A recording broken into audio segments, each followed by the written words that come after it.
البوب كبير الكبار، عليا النعمه الراعي الرسمي للعداله في مصر. ازيك يا طلعت؟ عامل ازيك ايه؟ يا بوب؟ كويس؟ عامل ايه؟ اخبارك ايه؟ الحمد لله تمام. اتفضل. زينه حرمنا الماسونه يا باشا.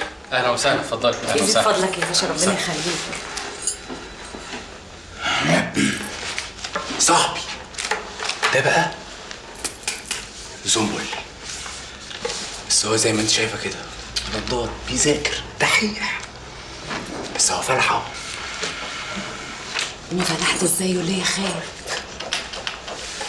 ها؟ ما قلتليش يشربوا ايه؟ لا ولا حاجه يا باشا، ربنا يخليك لينا. والنبي يا باشا انا عايزه بس اطمن على اخويا. اللي بقول لك ايه يا بوب، عملت لي ايه في الموضوع اللي لغيتك فيه؟ سألت عليه طبعا، وكويس الوقت مسك هنا في نطاق الجيزة. يعني تبعكم؟ بالظبط كده. طب تمام قوي. طب ما تخدمني بقى يا بوب خدمه العمر. عمر؟ كلمنا صاحبك اللي بيحقق معاه يفرج عنده. ايه الهبل اللي انت بتقوله ده يا طلعت؟ انت لما كنت زميل دراسة كنت عرفت شغلي معاك كويس. ليه بس كده يا باشا؟ ليه؟ لان انا ما اقدرش اتدخل في تحقيقات النيابة يا اخي. وكيل النيابة اللي ماسك التحقيق هو الوحيد اللي ممكن يفرج عنه، ده لو ثبت اللي هو بريء. وعامة التحقيقات هتثبت الحقيقة والعدالة هتاخد مجراها إن شاء الله. وحياة ربنا يا باشا ده مظلوم، ده ماشي مستقيم كده والله، وبيركع الركعه بركعتها، صدقني والله. التحقيقات هي اللي تقول كده مش احنا.